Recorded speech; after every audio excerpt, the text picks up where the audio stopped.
রেলগাড়ির কামরায় হঠাৎ দেখা, ভাবিনি সম্ভব হবে কোনোদিন।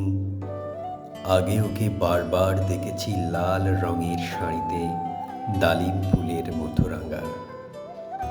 আজ পরেছে কালো রেশমের কাপড়, আঁচল তুলেছে মাথায়, দুলন চাপার মতো চিকন গৌর মুখখানি গেড়ে মনে হলো কালো রঙে একটা গভীর দূরত্ব গনিয়ে নিয়েছে নিজের চারদিকে।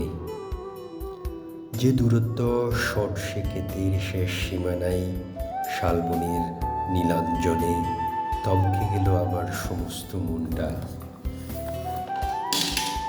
যেন লোককে দেখলাম অচেনার গাম্ভীর্যে।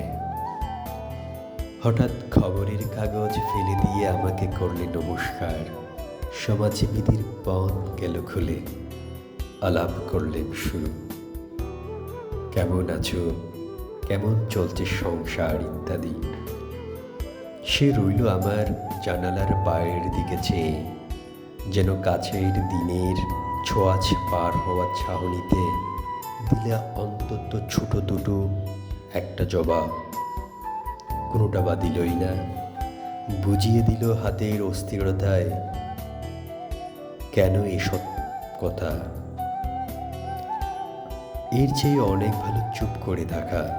আমি ছিলাম অন্য বেঞ্চিতে ওর সাথীদের সঙ্গে। এক সময়ে আঙুল নেড়ে জানালার কাছে আসতে মনে হলো কম সাহস নয়। বসলুম ওর এক বেঞ্চিতে। গাড়ির আওয়াজের আড়ালে বললে মৃদুস্বরে, কিছু মনে করো না, সময় কোথা সময় নষ্ট করবার। আমাকে নামতে হবে পরের স্টেশনেই, দূরে যাবে তুমি, দেখা হবে না আর কোনো দিনই।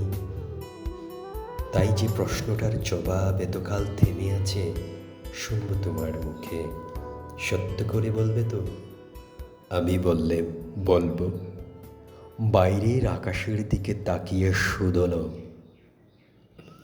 আমাদের গেছে যেদিন একেবারেই কি গেছে, কিছুই কি নেই বাকি।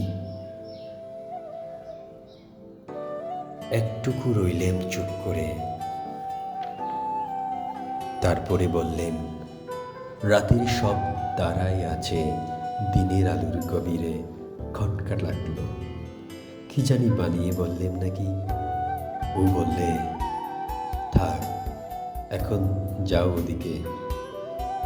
সবাই নেমে গেল পরের স্টেশনে, আমি চললেন একা।